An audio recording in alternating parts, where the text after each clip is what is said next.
My dear students, आप लोगों का इस नई वीडियो में स्वागत है। आज के इस वीडियो में हम लोग रीड करने वाले हैं procedure for the issue of debentures.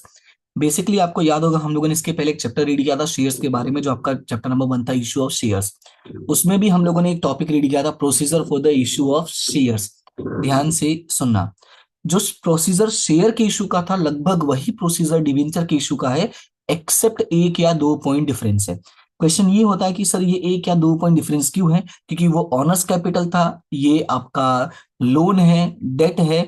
तो डेट के केस में आपको कई लोगों को सेटिस्फाई करना पड़ेगा, कई लोगों को समझाना पड़ेगा। तो भाई आप लोन ले रहे हो तो आपको क्या कैसे करना है, वो सारी चीज इसमें इंक्लूड करनी पड़ती हैं। और इसी वजह जब आप लोन लेते हो तो रिस्क ज्यादा रहता है। जब रिस्क ज्यादा रहता है तो उसमें आपको कई सारी प्रोसीजर एक्स्ट्रा ऐड करनी पड़ती। तो स्टार्ट करते हैं वन बाय वन करके। आप पॉइंट्स पे ही फोकस करना, उसके अंदर के जो टॉपिक्स है वो मैं आपको एक्सप्लेन कर रहा हूँ, ध्यान देना अच्छे से। सबसे पहले, the issues of debentures of a company must follow specific guidelines outlined in the Indian Companies Act 2013 and comply with the Security and Exchange Board of India regulations। ध्यान से सुनना, हमने इसके पहले रीड किया भी है कि अगर कंपनी, मतलब कोई भी कंपनी को शेयर इश्यूज करने हैं या शेयर से रिलेटेड, डिबेंचर से रिलेटेड, इन शॉर्ट सिक्योरिटी से रिलेटेड कोई भी काम करना है, तो दो लोगों की परमिशन लेनी पड़ेगी। एक कंपनीज एक्ट हो गया और एक है आपका सेबी, राइट। दिस स्टेप्स, और ये लोग हेल्प करते हैं, ठीक है। फिर आगे क्या लिखा है? These steps ensures that the process protect the interests of debenture holders and avoids any legal और financial risk। मैंने बोला ना कि कोई प्रॉब्लम ना हो, इसीलिए ये स्टेप्स हमको प्रोवाइड किया है। तो पहला स्टेप क्या है? Resolution by the board of directors. पहला पॉइंट है कि रिजोल्यूशन पास करना है बोर्ड ऑफ डायरेक्टर्स की मीटिंग में।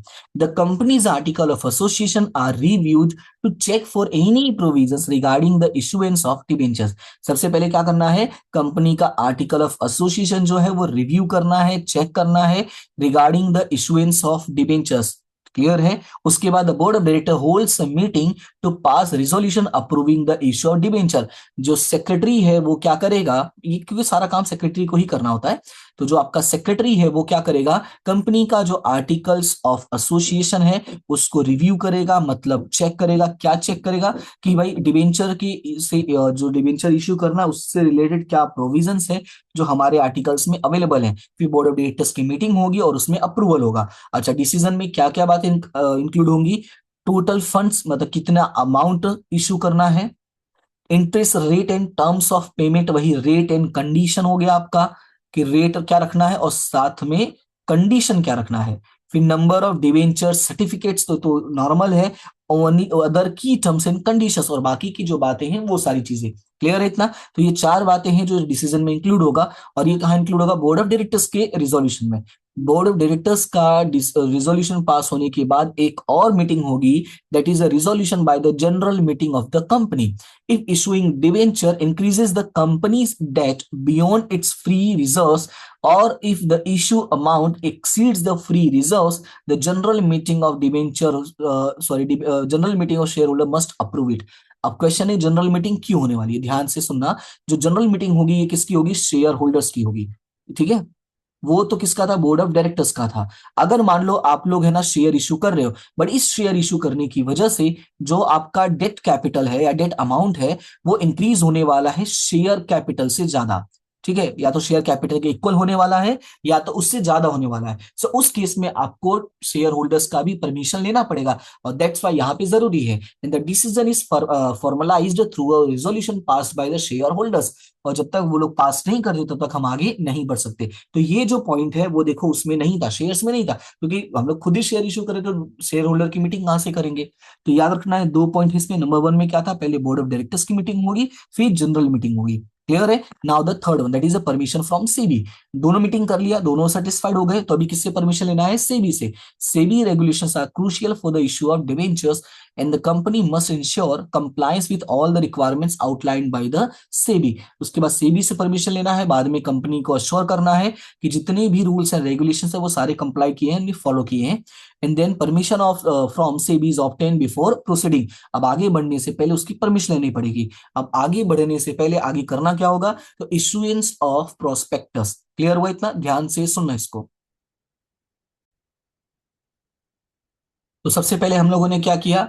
हम लोगों ने बोर्ड ऑफ डायरेक्टर्स की मीटिंग बुलाई, ध्यान से सुनना। फिर हम लोगों ने जनरल मीटिंग बुलाई। फिर हम लोगों ने सेबी से परमिशन लिया। अब उसके बाद हम लोग क्या करने वाले हैं, प्रोस्पेक्टस को इश्यू करने वाले हैं, दैट इज प्रोस्पेक्टस। क्लियर है इतना? तो ये 4 पॉइंट्स हमने कवर किया। अभी प्रोस्पेक्टस में क्या होगा वो ध्यान से सुनना। Public limited companies issues a prospectus to invite the general public to subscribe to the debenture issues। मैंने क्लियरली पहले भी एक्सप्लेन किया है कि जो डिबेंचर्स है या जो पब्लिक है, सॉरी, जो पब्लिक उनको सपना नहीं आएगा, आपको बताना पड़ेगा। तो आप कैसे बताओगे उनको? प्रोस्पेक्टस को इश्यू करेंगे, तो उनको इन्वाइट करोगे, भाई आओ और शेयर परचेस करो। क्लियर है? The prospectus provides detailed information on the debenture offer, allowing potential investors to make informed decisions। अब होता क्या, इसमें सारी बातें मेंशन होगी, लाइक कितने का डिबेंचर्स है, उसका इंटरेस्ट रेट क्या होगा, उसका टाइम पीरियड क्या होगा, वो अदर टर्म्स क्या होंगे, कितना, जैसे कहते हैं ना कि कितने टाइम में आपको रिटर्न मिल जाएगा, कन्वर्टेबल, नॉन कन्वर्टेबल, वो सारी इंफॉर्मेशन जो होगा उसमें मेंशन होगा, सो दैट कि वो लोग अपना डिसीजन जो है वो ले पाए। क्लियर है? तो ये 4 पॉइंट हो गया। Now the next one, appointment of trustees for debentures. अब डिबेंचर मार्केट में इशू किया उसके पहले आपको क्या करना पड़ेगा, यहाँ पे ट्रस्टीज भी अपॉइंट करना है। A trust deed is created under the trust act to protect the interests of the debenture holders। Trustees are appointed to monitor the company's obligation and safeguard debenture holders right। So basically जो trust deed है या debentures trustee हैं, इनका जो main work है वो क्या है कि भाई share holder, sorry debenture holders की हेल्प करना और डिबेंचर होल्डर्स के साथ कोई भी गलत ना हो ये चेक करते रहना। क्लियर है इतना? उसके बाद क्या करना है, agreement with the underwriters. Underwriters के साथ भी डील करना है। तो कंपनी में decide to enter into agreement with underwriters to guarantee the debenture issue. अगर मान लो कोई प्रॉब्लम हुआ तो ये लोग गारंटी प्रोवाइड कर देंगे। This helps ensures that entire issue is subscribe regardless of a public demand. चाहे पब्लिक डिमांड करे नहीं करे, पूरा का पूरा जो इशू है वो सब्सक्राइब होना जरूरी है। ये कौन हेल्प करेगा? Under writers. क्लियर है? तो पहला पॉइंट क्या था, मैंने पहला पॉइंट बोला कि बोर्ड ऑफ डायरेक्टर्स की मीटिंग होगी, दूसरा जनरल मीटिंग होगी, दोनों में रिजोल्यूशन पास होता है, फिर तीसरा मैंने बोला सीबी से परमिशन लेना है, फिर मैंने क्या बोला, प्रोस्पेक्टस इश्यू करना है। प्रोस्पेक्टस इश्यू करने के बाद मैंने बोला ट्रस्टीज अपॉइंट करना है, उसके बाद अंडर राइटर्स से एग्रीमेंट करना है। उसके बाद आपका काम क्या होगा, opening an account with schedule bank. पैसे कहाँ आएंगे? तो पैसे आएंगे बैंक में। तो बैंक में कहाँ आएंगे? शेड्यूल बैंक में। The company opens a special account with the scheduled bank to collect application and subscription from investors purchasing debenture। हमने रीड किया, ये एक स्पेशल अकाउंट होता है जिसको हम एस्क्रो बैंक अकाउंट बोलते हैं, पर यहाँ पे वर्ड नहीं मेंशन इसलिए आप इसको लिखना मत। ठीक है, फिलहाल आगे चलते हैं। The next one is that is registration with stock exchange. If the debentures are to be traded publicly, the company applies for listing on recognized stock exchange।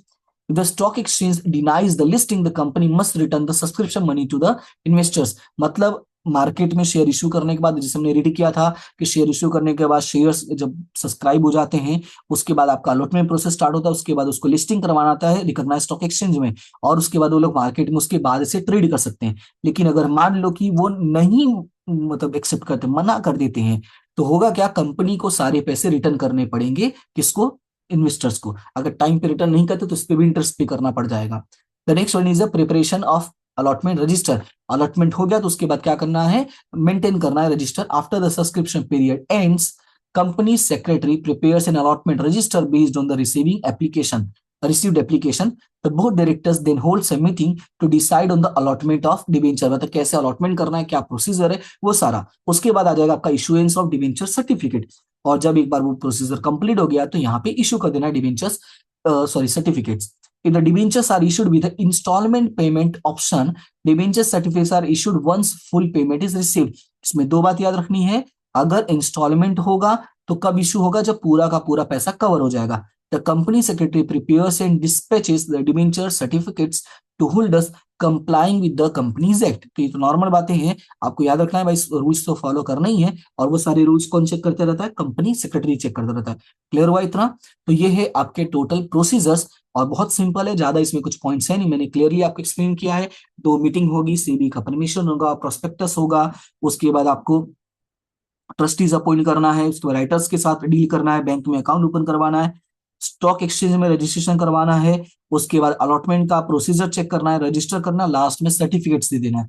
तो इसी तरीके से आप इसको याद रखे रहो, सिंपल से माइंड में ऐसे बैठाओ कि तुम वही काम कर रहे हो, तुम वही सारा चीज देख रहे हो, तो होगा कि आपको लर्न करने में इजी हो जाएगा। क्लियर है इतना?